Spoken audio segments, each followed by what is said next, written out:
The Callahan family had it all: a beautiful home, a happy marriage, and two young children who brought them joy.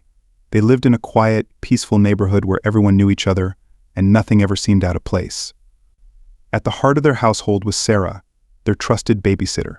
She had been with them for years, watching the children grow up, and the Callahans treated her like part of the family. But behind Sarah's warm smile was something darker. She didn't just care for the kids.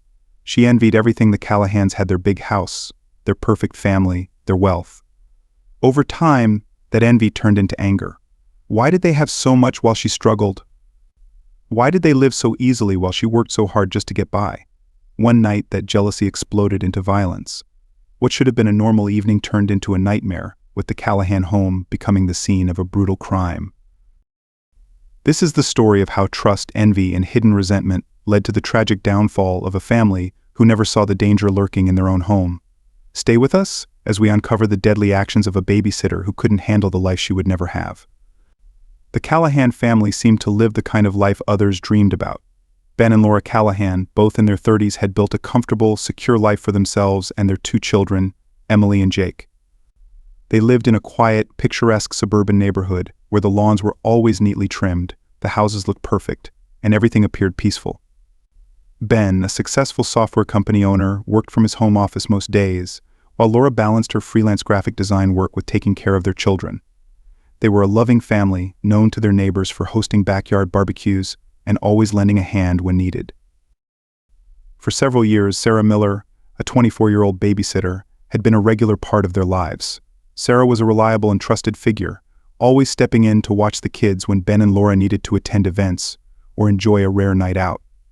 She had been with them for years, almost like family, and the kids adored her. Emily, 7, and Jake, 3, felt safe in her care. Sarah was friendly, easygoing, and seemed like the perfect babysitter. But what no one knew was that behind her friendly smile was a growing sense of jealousy and frustration. Sarah had grown up in a much different world. She didn't have the financial security or the stable family life the Callahans enjoyed. Working multiple jobs to make ends meet, Sarah had always struggled.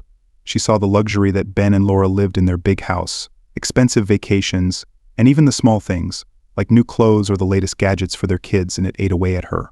Sarah wanted what they had. She felt she deserved it more than they did. Over time, her envy deepened into resentment.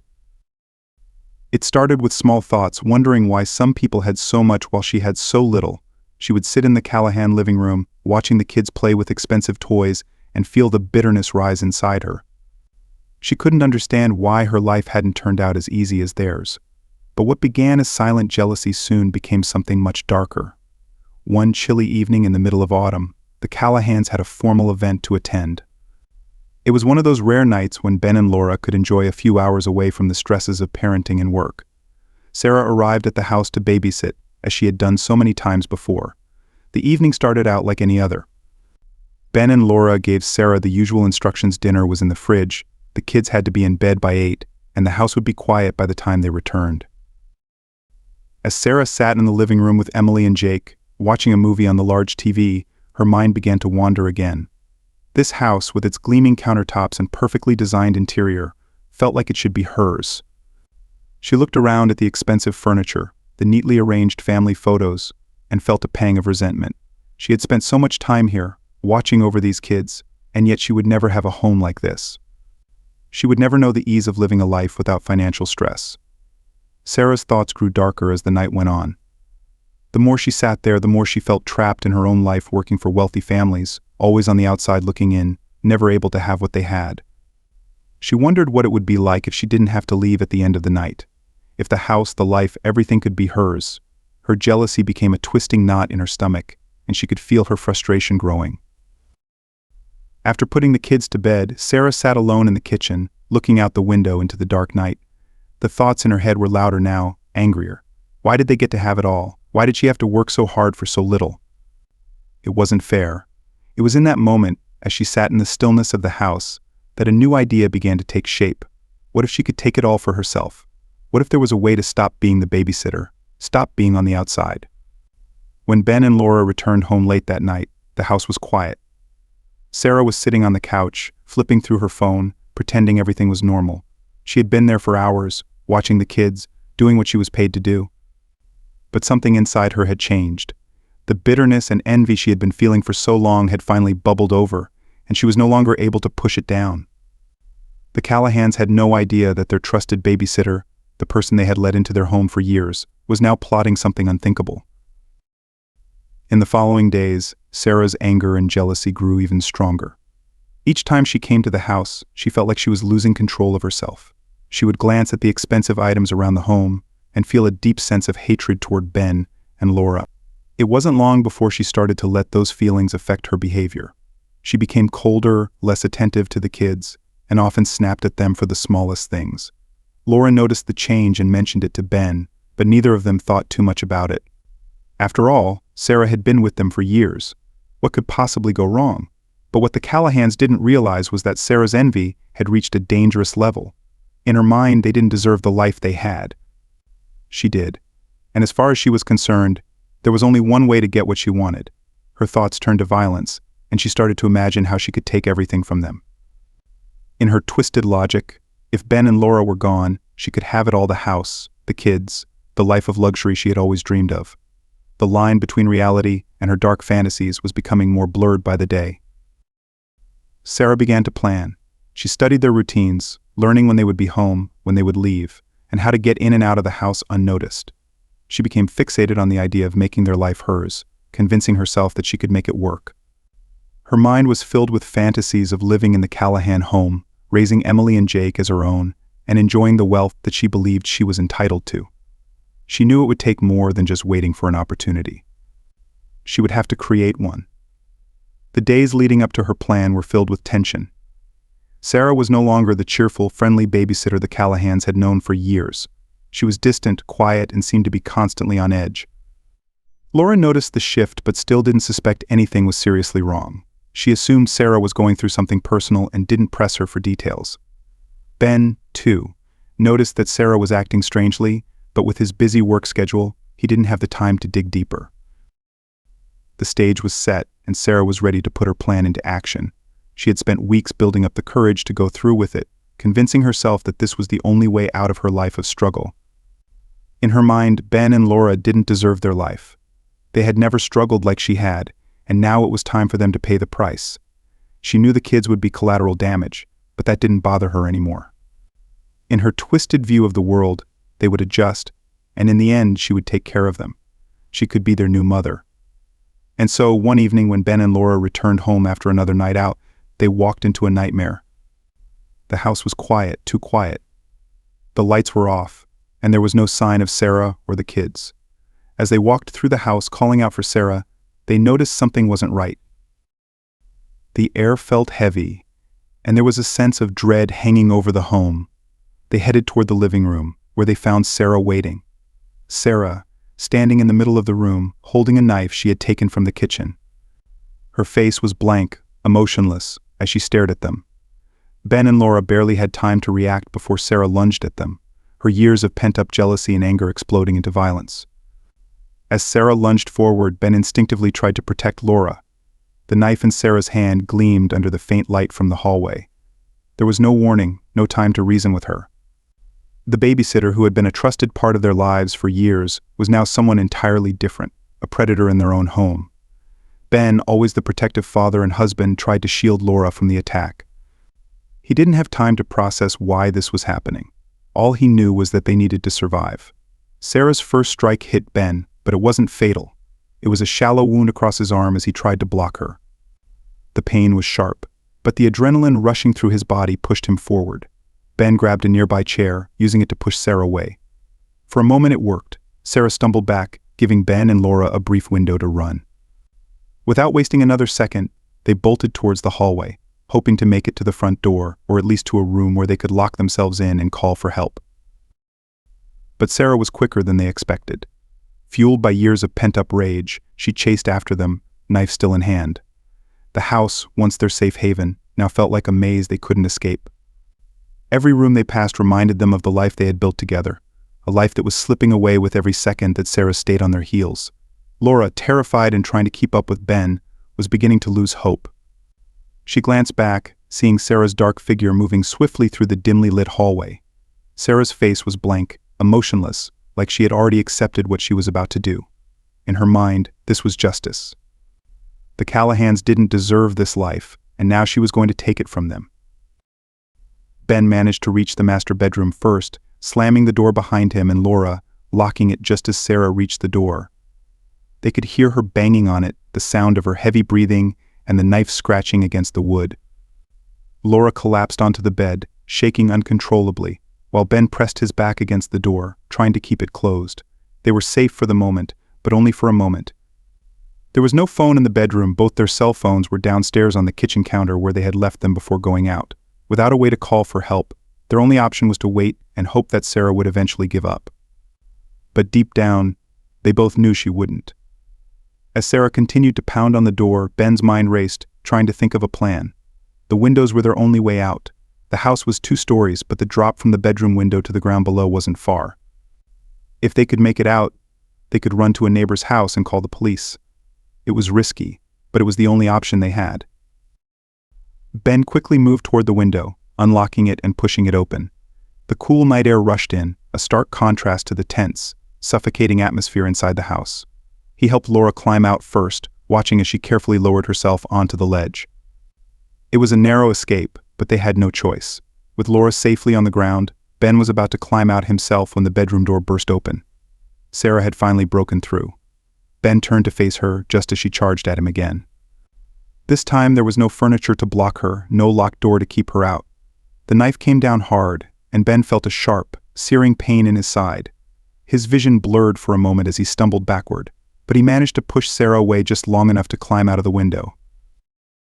He landed awkwardly on the grass below, his body aching from the fall and the stab wound. Laura, terrified, helped him up, and together they began to run. They could hear Sarah behind them, but she wasn't as fast this time. The effort of breaking down the door and the struggle with Ben had taken its toll on her. Still, they knew they couldn't stop. Sarah was relentless, and if she caught up with them again, they knew it would be the end. They ran through the yard, their footsteps pounding against the earth. The neighborhood was eerily quiet, with no one else awake at this late hour. They made it to the street, their breath heavy, hearts pounding in their chests. Ben's wound was slowing him down, but they couldn't stop. Every second mattered. As they approached a neighbor's house, they pounded on the door, shouting for help. For a moment it seemed like no one would hear them. But then, the porch light flicked on, and the door creaked open. Lisa Turner, their middle-aged neighbor, stood in the doorway, confused and groggy from being woken up in the middle of the night. But when she saw the terror on Ben and Laura's faces and the blood on Ben's shirt, she quickly realized something was horribly wrong. Without wasting any time, she ushered them inside, locking the door behind them. Ben collapsed onto the couch, his breathing shallow and labored. Laura, still shaking, managed to explain what had happened as Lisa grabbed the phone to call the police. They couldn't believe what they were hearing. The babysitter they had trusted for years, the person who had been a regular part of their family's life, had attacked them in their own home, and now she was still out there, somewhere in the dark. The police arrived within minutes, their flashing lights illuminating the quiet street. Officers quickly surrounded the area, searching for Sarah, but she had vanished. The Callahans were taken to the hospital, where Ben's wounds were treated, and Laura was checked for shock. Physically, they would recover, but emotionally the damage had already been done. Their sense of safety, their trust in people, had been shattered beyond repair. As the night wore on, the police continued their search for Sarah. They questioned neighbors, combed through the Callahan house, and followed any lead they could find, but Sarah had disappeared without a trace. It was as if she had melted into the darkness, leaving nothing behind but the horror she had inflicted on the Callahans. For the next few days, Ben and Laura stayed with friends, unable to return to their home. The once cozy and secure house now felt like a crime scene, a place where their lives had nearly been taken. The kids, who had been asleep during the attack, were thankfully unharmed, but Ben and Laura knew that their lives would never be the same again. The babysitter they had trusted had turned into their worst nightmare, and the fear that she could return at any moment lingered in their minds. The police worked tirelessly to track Sarah down, but as the days passed, she remained on the run. Her motives, while rooted in jealousy and resentment, became clearer as more details about her life came to light. Sarah had been struggling with financial issues for years, living paycheck to paycheck, and watching the Callahans enjoy their comfortable life had fueled her growing anger. In her mind, they didn't deserve what they had, and she was determined to take it from them, no matter the cost. As the police continued their investigation, they uncovered more disturbing details about Sarah's past. It turned out that this wasn't the first time she had exhibited violent tendencies. Several years earlier, she had been involved in a domestic dispute with a former partner, though no charges had been filed. Friends and acquaintances who had known Sarah described her as someone who was always on edge, someone who struggled to keep her emotions in check. But no one had ever imagined she would go this far. The Callahans, now living under constant fear, waited for news of Sarah's capture. They knew that until she was found, they would never truly feel safe. The woman who had once been a part of their family had become a dangerous fugitive, and the question now was not if she would be caught, but when. With Sarah on the run, the once quiet neighborhood was filled with anxiety and fear. The babysitter who had been trusted for years had now become a dangerous fugitive. The police intensified their efforts, scouring the area and expanding their search to nearby towns. It wasn't just about finding her, it was about preventing her from striking again. No one knew what she was capable of now that she had crossed the line into violence. Ben and Laura, recovering from their injuries, were still in shock. They had been so close to death, and the idea that Sarah was still out there, possibly planning something worse, haunted them every waking moment. They couldn't return to their home, and staying with friends or in a hotel didn't feel like enough protection. Everywhere they went, they felt exposed, like Sarah could find them at any moment. Meanwhile, Detective Mark Harris, the lead investigator on the case, was working tirelessly to track Sarah down. He had seen many cases of violence driven by jealousy, but this one was particularly unsettling. Sarah had been part of the Callahan family's life for years. To betray them in such a violent way, and then vanish without a trace, left everyone wondering what might come next. Harris had his team following every lead, but Sarah had been careful. She hadn't used her phone, no credit cards had been traced, and no one had reported seeing her since the night of the attack. Harris decided to dig deeper into Sarah's past, hoping to find something that could lead to her whereabouts. What he uncovered was a pattern of instability that had been building for years. Sarah had moved from job to job, often leaving abruptly, or getting fired for reasons related to her temper. There had been a few reports of minor alterations, but nothing that had ever escalated to the level of police involvement. It became clear to Harris that Sarah's jealousy of the Callahans wasn't something that had developed overnight. It had been growing inside her for years, fueled by her own frustrations and feelings of inadequacy. As the investigation continued, Harris began to focus on Sarah's personal connections. He interviewed former friends, co-workers, and even distant family members, trying to piece together where she might have gone. Most described Sarah as someone who kept to herself, never really letting anyone get too close. She had a few acquaintances, but no one she seemed particularly close to. This only made the search harder. Without a solid network of friends or family, Sarah could be anywhere, hiding out, waiting for her next move. Days turned into weeks, and still, there was no sign of Sarah. The Callahans, though physically healing, were emotionally unraveling. Ben, once the strong protector of the family, now felt powerless. He had always been in control of his life, his business, his family, everything. But this was something he couldn't fix. He had nightmares about that night, waking up in a cold sweat, hearing Sarah's footsteps in the hallway, or the sound of her voice in the dark. Laura, too, was struggling to cope. The woman who had been her trusted babysitter, someone she had let into her home, had turned out to be the greatest danger she'd ever faced. The community, once so safe and peaceful, was now on edge. Neighbors who had once trusted Sarah to babysit their children were horrified by the news. People began locking their doors earlier in the evening, installing security cameras, and keeping a closer eye on their surroundings. The Callahan home, once the center of family life, remained empty, a grim reminder of the night everything changed. In a desperate attempt to gain new leads, the police held a press conference, urging anyone with information about Sarah's whereabouts to come forward. They shared her picture, warning the public that she was dangerous and not to be approached if seen. But despite the media attention and the widespread search, Sarah seemed to have disappeared without a trace. Harris, growing frustrated with the lack of progress, decided to take a different approach. He began revisiting the people closest to Sarah before she went on the run, hoping that someone might know more than they were letting on. One name that kept coming up was Lisa Turner, the Callahan family's neighbor. Lisa had known Sarah longer than anyone in the neighborhood, and though she had given a statement to the police the night of the attack, Harris suspected she might know more. When Harris knocked on Lisa's door, she seemed surprised but welcomed him in. The house was quiet, and she looked tired, as if the weight of everything had been bearing down on her. She offered Harris coffee and sat across from him at the kitchen table, her hands fidgeting with the cup. Harris got straight to the point.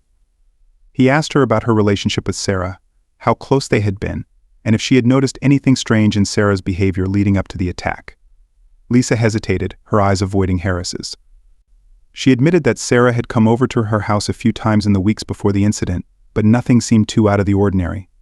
However, as Harris pressed her, Lisa's demeanor changed. She seemed nervous, like she was holding something back. Finally, Lisa broke down. She confessed that Sarah had confided in her about her jealousy toward the Callahans. Lisa hadn't thought much of it at the time. She assumed Sarah was just venting, as people often do. But in hindsight, she realized there had been something much darker in Sarah's words. Sarah had talked about how unfair life was, how people like the Callahans didn't deserve everything they had.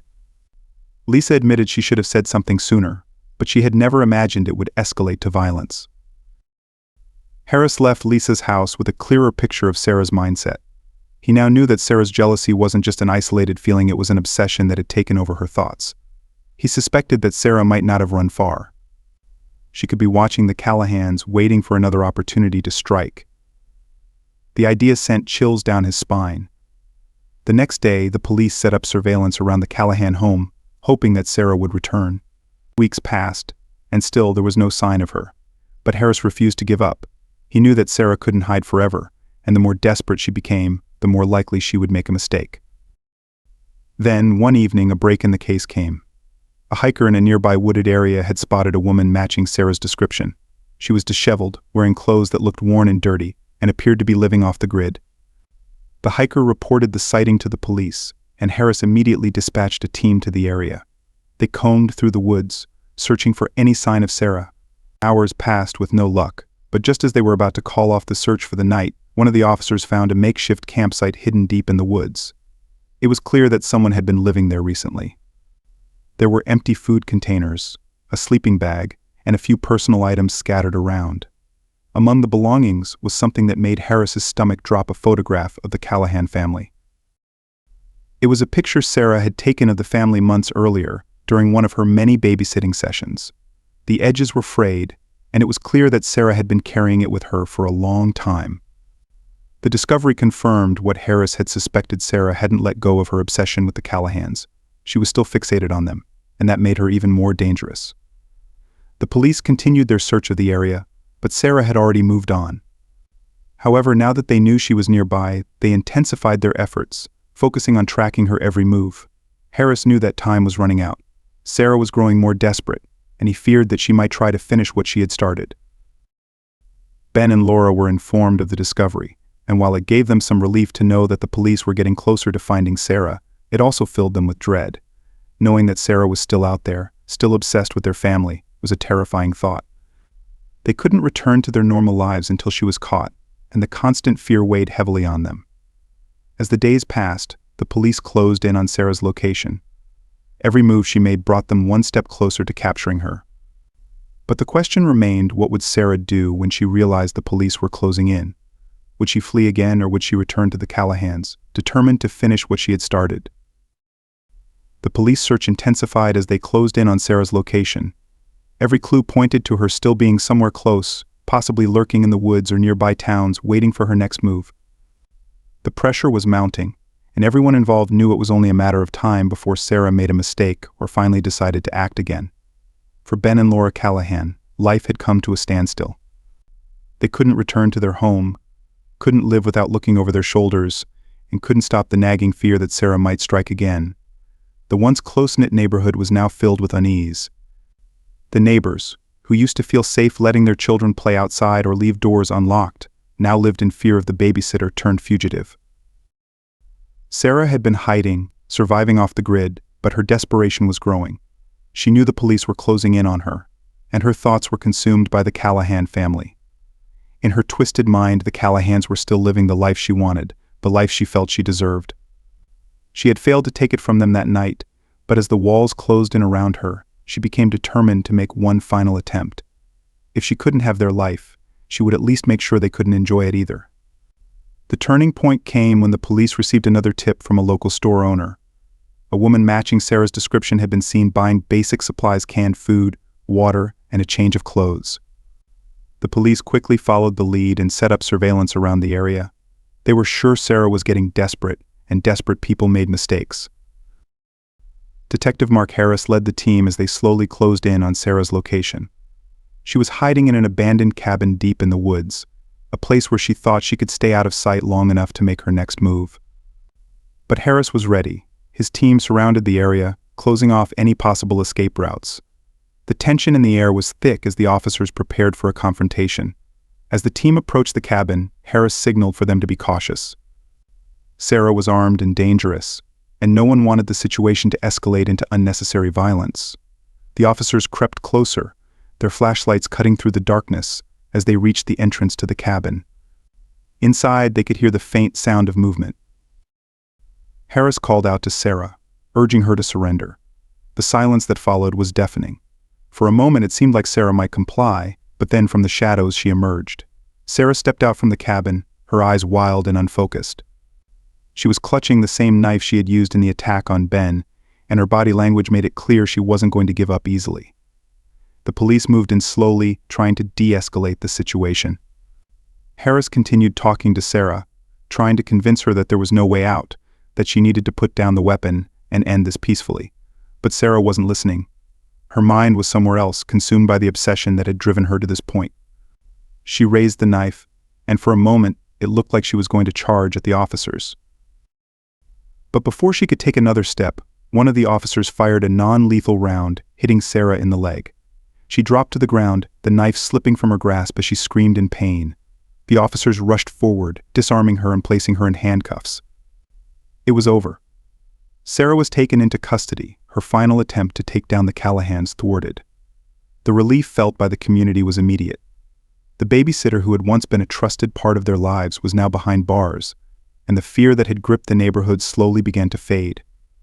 For Ben and Laura, the news of Sarah's capture brought a sense of closure, but the emotional scars from the ordeal would take much longer to heal. They returned to their home eventually, but it no longer felt like the safe haven it once had. The memories of that night, the terror of being hunted in their own home, haunted them. The trust they had once placed in others was shattered, and it would be a long time before they could fully move on. Sarah was charged with attempted murder, assault, and other related crimes. At her trial, it became clear that her jealousy and obsession with the Callahans had been building for years, hidden behind the mask of a friendly babysitter. Her defense team argued that she had been mentally unstable, driven to the breaking point by her struggles in life. But for the Callahans, and for those who knew her, there was no excuse for the violence she had committed. The trial was brief, and Sarah was sentenced to life in prison without the possibility of parole. As she was led away, she remained emotionless, showing no remorse for the pain she had caused. In her mind, she had been wronged by life, and the Callahans had simply been the unfortunate targets of her twisted sense of injustice. The Callahan family slowly began to rebuild their lives. Ben returned to his work, though he struggled with the lingering trauma of that night. Laura, too, found it difficult to resume her freelance projects, but they both knew they had to keep moving forward for the sake of their children and for their own sanity. Emily and Jake, still too young to fully understand what had happened, carried on with their lives, blissfully unaware of just how close they had come to losing everything.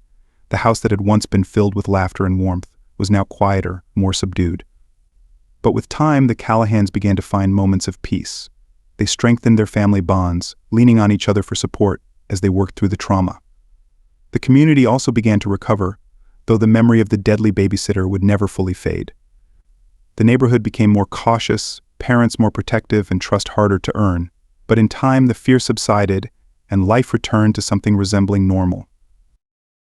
In the end, the story of the Callahan family served as a grim reminder that sometimes the people closest to you can harbor the darkest intentions. Sarah, once a beloved part of their lives, had been consumed by jealousy and resentment, and it had nearly cost them everything. But despite the trauma, despite the fear, the Callahans survived. They moved forward, carrying the lessons of that night with them, determined to rebuild the life they had almost lost. Though the scars of the past would remain, they found strength in each other, knowing that together they could overcome anything. And as for Sarah, she would spend the rest of her life in a prison cell, a tragic figure whose envy had destroyed not only her life but nearly that of the family she had once been trusted to protect.